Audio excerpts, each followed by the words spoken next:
E aí, vamos dar uma revisada nas principais rebeliões e revoltas da história do Brasil? Vem comigo depois da vinheta.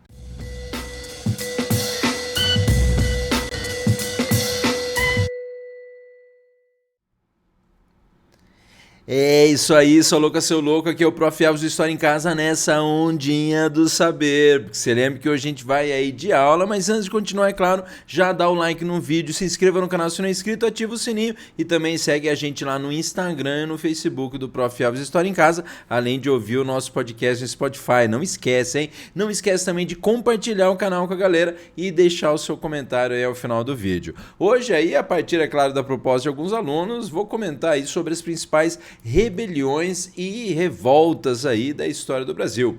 E é claro que antes da gente continuar, a gente já tem que dar uma definidinha de repente no que, né, seria aí cada nome aí para cada movimento, o que significa, e eu peguei para vocês aqui justamente uma referência muito interessante, que é o livro Brasil, uma biografia da Lilia Moritz Schwartz, da Louise M. Starling, que é aqui o livro da Companhia das Letras. Vou deixar o link aí do livro também para você comprar na Amazon, se você quiser, porque é um livro muito bom que ele faz um grande resumão aí da história do Brasil, vale muito a pena. E nesse livro ela colocou lá, né, o que seria na visão de Portugal, o nome então dado aos movimentos aí, a partir, é claro, da visão da metrópole portuguesa. Começamos aí com algumas definições do tipo insurreição, que é quando você fala da população em cólera, né, com alguma insatisfação assim muito forte, com objetivos, né, em cólera não é na doença lá, mas com objetivos concretos e imediatos. Então eles estão se, né, os insurretos estão se levantando contra uma determinada insatisfação aí e, é claro, objetivos bem pontuais ali, bem concretos e imediatos para eles já resolverem a situação que eles estão, é claro, né, tentando eliminar lá. Outra definição que aparece aqui para a gente também, né, isso segundo o governo metropolitano aí, no livro também, de novo, Brasil, uma biografia, sedição, o caso de 10 ou mais colonos armados, então. Então, não necessariamente uma ideia, né, de especificamente combater algo e tal, às vezes é só um grupo aí armado na visão de Portugal. Também temos aí rebelião, que é 30 mil pessoas mais ou menos, e ameaça de anarquia e guerra civil. Aí uma coisa também interessante que pode aparecer pra gente, né, que não vai ser colocado aqui nas definições, mas existe uma diferença entre, por exemplo, né, você falar rebelião e revolta e você falar revolução, por exemplo. Então alguns colocam que a ideia de uma rebelião, uma revolta, é quando a população se revolta contra algo, mas não necessariamente, né, obtém os seus objetivos, não alcança os seus objetivos, que aí seria mais a ideia de uma revolução, né? A revolução até também traz essa noção de uma situação que se mudou, né? Algo, um ponto que você começou e você termina num ponto totalmente diferente, então vindo aí com uma mudança geralmente do governo, mas uma rebelião então, como também um levante, né? Uma insurreição, seria mais a demonstração lá de insatisfação contra um poder. Então, também essas definições do que é uma rebelião, do que é uma revolta, né? E uma revolução que seria mais bem sucedida. Mas a gente vai falar de algumas coisas também interessantes aí, como, né, essa assoada que atingir a ordem pública e uma ofensa específica a uma autoridade. Isso, de novo, representante lá, então, do governo português, do governo metropolitano. E a gente começa aí, é claro, né, também aí a lembrar que, além de rebeliões e revoltas, também acontecem motins aí, motim, né, que no caso envolve muita gente e a motivação política e também de diversas pretensões. Geralmente insatisfação contra, né, situação fiscal que envolve aí o pacto colonial, a cobrança aí de impostos por parte da metrópole. E também o tumulto, que na visão de Portugal basicamente é uma revolta do povo, então o povo se revoltando, né, não necessariamente com um objetivo específico lá.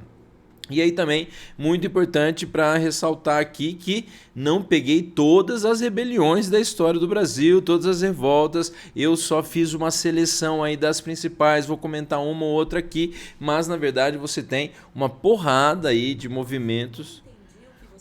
E Síria, eu também acho que não entendi porque eu não estava falando com você, querida. Mas a Síria aqui, se você captou, viu que ela achou que estava falando com ela, mas então eu estava falando com você e não com a Síria sobre justamente esse assunto de que eu peguei as principais, os movimentos, as rebeliões, né, mais relevantes aí da história do Brasil. Por isso, você não comentou essa? Não, não comentei. Eu comentei só especificamente algumas aí. Como no período colonial, a gente ressalta aí na época da colônia justamente as chamadas rebeliões nativistas. Lembre que essas rebeliões nativistas, elas acontecem mais ou menos ali meados para o final do século XVII, então de 1641 para frente, até início do século XVIII, que a última é de 1720.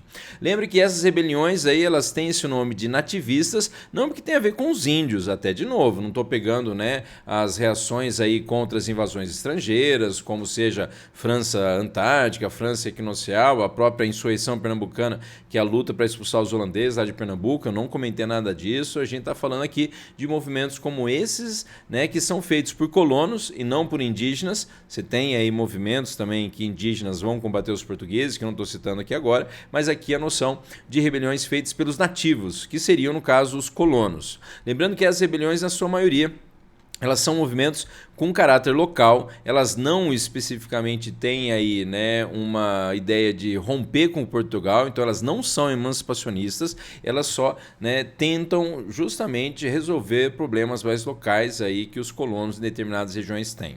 Para você, a gente começa com uma que é a Aclamação de Amador Bueno, em 1641, lembra, só vou pontuar aí cada uma delas, acontece lá na Vila de São Paulo e tem a ver com o final lá da União Ibérica, tem a ver também com o contexto dos paulistas ou vicentinos tretando lá com os jesuítas, por exemplo, em relação à escravização dos índios. Então, pontuando aí como a revolta de Beckman lá no Maranhão, em 1684, envolvendo os irmãos o Tomás e o Manuel Beckman, que aí por isso o movimento é conhecido assim, um movimento que também puxa aí a questão não só de insatisfação dos colonos com os jesuítas pela escravização dos indígenas, mas também a questão de aumento da opressão metropolitana, de monopólio comercial, com criação de companhias de comércio e por aí vai.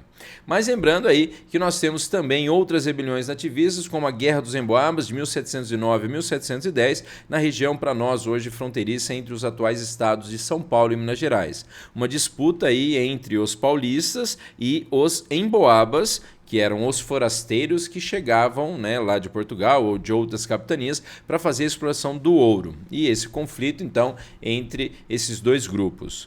Lembrando também a Guerra dos Mascates, em 1710, lá em Pernambuco, envolvendo, no caso, até muitas relações lá com a ocupação holandesa na região de Pernambuco e basicamente a luta dos ricos comerciantes portugueses de Recife, chamados de mascates, contra os, né, senhores de engenho quebrados financeiramente de Olinda, lutando então, o pessoal de Recife, lutando pela autonomia da Vila do Recife, construção do Pelourinho, por exemplo. De novo, eu estou só citando aqui para você lembrar dos principais movimentos aí que aconteceram na história do Brasil, como também em rebeliões nativistas a gente lembra da revolta de Vila Rica ou de Filipe dos Santos em 1720, que além aí de uma revolta de mineradores, né, também de tropeiros como Filipe dos Santos, você tem essa ideia de que eles estão se revoltando, né, não só contra os impostos metropolitanos, mas também com situações vistas como, né, opressivas, o aumento de preços, também lá a questão da criação de novas casas de fundição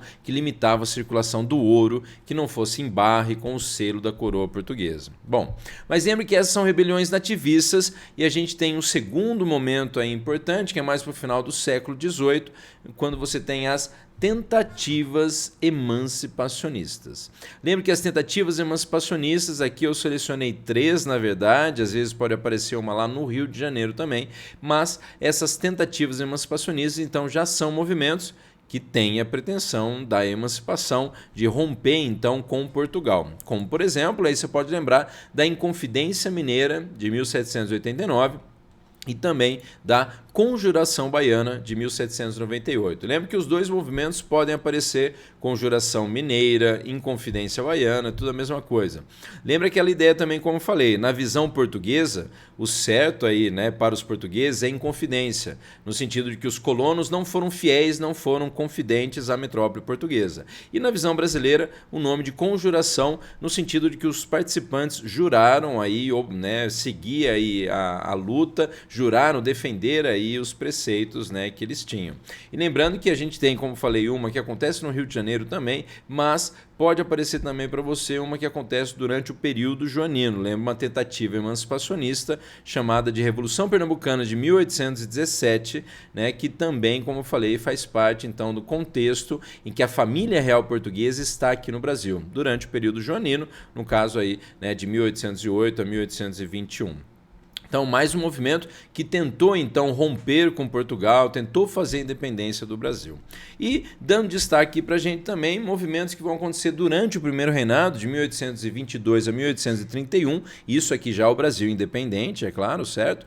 E nós temos aí movimentos, não são bem rebeliões, revoltas, mas como fazem parte do processo de independência do Brasil, as guerras de independência, em 1822 a 1823, em várias províncias aí, como Bahia, Pará, entre outras no Nordeste brasileiro, nós temos então lutas para expulsar os portugueses, aqueles que se colocavam a favor aí do Brasil continuar como uma colônia ou contra a independência do Brasil.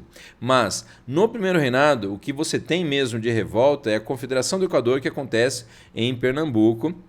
Lembra Equador porque Pernambuco e as províncias vizinhas estão próximos da linha do Equador. Um movimento aí, olha lá, até então um movimento lá como Inconfidência Mineira, Conjuração Baiana e Revolução Pernambucana de 1817 eram tentativas emancipacionistas. E esses movimentos agora são emancipacionistas? Na verdade não, né? Porque o Brasil já está emancipado. Então são movimentos que às vezes, como esse aqui, apresentam a ideia republicana contra um governo monárquico. Lembrando que aí você pode falar que são movimentos separatistas, que querem se separar então do resto do Brasil. Mas vai na sequência para vocês, porque também aí nós temos o período regencial, que saiu tudo trocado aqui para vocês, mas a cabanagem lá no Pará, de 1835 a 1840, então durante lá o período da menoridade do Dom Pedro II, a abdicação do Dom Pedro I em 1831 até o golpe da maioridade em 1840, tivemos várias rebeliões que aconteceram durante esse período, chamado período então de período regencial. Porque cabanagem de 1835 a 1840 no Pará, envolvendo uma luta popular. Revolução Farroupilha no Rio Grande do Sul e Santa Catarina, a mais longa de todas, 1835 a 1845. Lembrando lá a insatisfação dos estancieiros gaúchos com a falta de proteção ao charque, a falta de autonomia provincial também. Também ainda lá no período regencial, a Revolta dos Malês, que foi uma revolta na Bahia em 1835, de escravos muçulmanos, escravos islamizados, maometanos, então, que tentaram aí, né, tomar o poder. E olha que coisa, eles iriam, né, depois de tomar o poder, escravizar toda a população que não fosse muçulmana. Não importa se era preto, branco, azul, de bolinha rosa. E em 1837 e 1838, na Bahia, sabe nada inocente do compadre Washington, sabe nada aí, que foi um movimento mais ligado a classes médias urbanas, e também tinha aí, né, a principal figura da liderança justamente do Sabino, médico, né, Francisco Sabino da Rocha, que no caso então o movimento ficou conhecido assim, como Sabe Nada. Bom, mas continuando para vocês, lembre que ainda no período regencial você tem também a balaiada, que envolve lá a luta popular, apesar de ter uma participação da elite, mas a luta popular de 1838 a 1841, lá no Maranhão, né, associado então aí à tentativa até de se promover talvez a abolição da escravidão, porque tinha entre os principais líderes, além do balaio, que era um artesão, você tinha lá também o vaqueiro, né, chamado Cara Preta, tínhamos também lá um chefe quilombola, chefe de quilombo, que era o Negro Cosme. Então, uma referência também interessante é das rebeliões regenciais, né, que são movimentos, então, alguns aí apresentando esse aspecto republicano separatista. Bom, no segundo reinado, de 1840 a 1889, com a proclamação da República, mas no segundo reinado você tem os levantes liberais de 1842, quando nós temos aí os liberais tentando voltar ao poder após, né, a montagem de um ministério conservador pelo Dom Pedro II. Principais movimentos acontecem em São Paulo e Minas Gerais. Em 1848, também em Pernambuco, a Revolução Praieira, que não tem nada a ver lá com sou praieiro, sou guerreiro, não tem nada a ver com isso, mas é a revolução então que envolve até uma influência muito interessante do socialismo utópico, apesar de não ser um movimento que queria a abolição da escravidão. Bom, mas vamos para lá para vocês que você tem ainda também no Segundo Reinado a Revolta dos Parceiros ou Revolta dos Imigrantes em 1857 na fazenda Ibicaba, lá do senador Nicolau Campos Vergueiro. Imigrantes liderados por um suíço chamado Thomas Davids vão então se revoltar contra os maus tratos, as péssimas condições de moradia que eles se encontravam naquele chamado sistema de parceria que trouxe os imigrantes aqui para o Brasil durante o Segundo Reinado, como mão de obra para o café. Mas vai na sequência para vocês que nós temos durante a República Velha, então. E aí esse slide especificamente para vocês sobre a República da Espada, que no governo lá provisório, né, republicano, não aconteceu nenhuma revolta, mas no governo do Marechal Deodoro da Fonseca temos a Revolta da Armada I em 1891, que são, né, oficiais da Marinha se colocando contra o governo do Deodoro da Fonseca, que renuncia.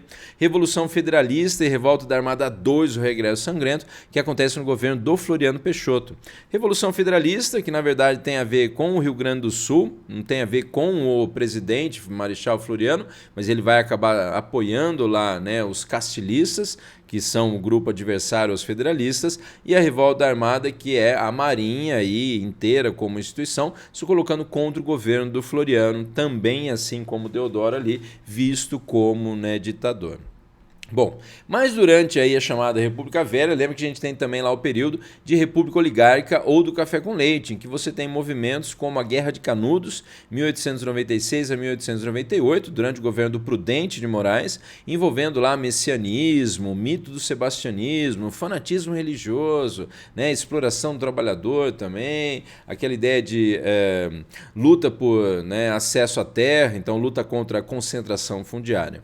Em 1904, no Rio de Janeiro, a Revolta da Vacina, que é um assunto que vem com tudo aí na sequência para vocês, né? A Revolta da Vacina, que envolve então a luta popular lá contra um governo opressivo. Lembra que, né, inicialmente a causa imediata é a violência dos agentes sanitários ao aplicar a vacina, mas lembra que o governo também tinha basicamente despejado muita gente do centro da cidade a partir de uma reforma, né, urbana lá, uma modernização que o Rodrigues Alves, presidente, fez durante seu governo.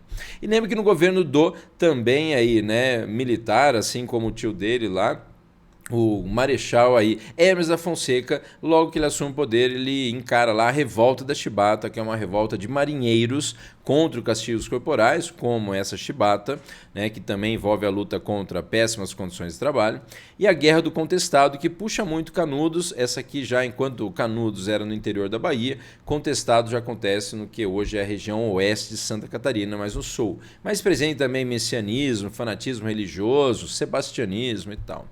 Ainda você tem na República Velha a Revolta de Juazeiro, em 1914, em que o padre Cícero, o Padim Cício, ajuda a recolocar os Accioli de volta no poder, lá, uma família poderosa. Na greve geral de 1917, a gente já começa a falar, não é bem uma revolta, mas um movimento, então, organizado dos trabalhadores, aí, proletários urbanos, principalmente nesse momento com a liderança dos anarquistas, é bom lembrar. E também influência, de certa forma, né, do que estava acontecendo lá no resto do mundo, né, em termos de luta dos operários. Poderia falar da primeira fase da Revolução Russa, aí, a fase lá de fevereiro e março, influenciando essa galera aqui. Mas lembrando que na República Velha você tem também a ascensão do movimento conhecido como tenentismo, de jovens oficiais, a maioria tenentes, né, que querem então moralizar a política nacional, acabar com o voto de cabresto. 1922, no Rio de Janeiro, o levante do Forte Copacabana, que termina com a repressão aí naquele episódio chamado de, né, o episódio dos 18 do Forte e tal, quando, né, você fala lá dos 17 tenentistas e um civil, né, vão fazer um protesto após eles abandonarem o forte e acabam sendo alvejados pelas tropas, né, favoráveis ao governo, só 2 sobrevivem. E em São Paulo e no Rio Grande do Sul, em 1924, 2 novos levantes tenentistas, levantes esses que, por sinal, também levam a República Velha a ser marcado pelo desenvolvimento da chamada Coluna Prestes, de 1924 a 1926, 1906, liderado por tenentistas como o gaúcho Luiz Carlos Prestes, pretendiam percorrer o interior do Brasil, levando a luta contra o domínio oligárquico, né, para a população do interior.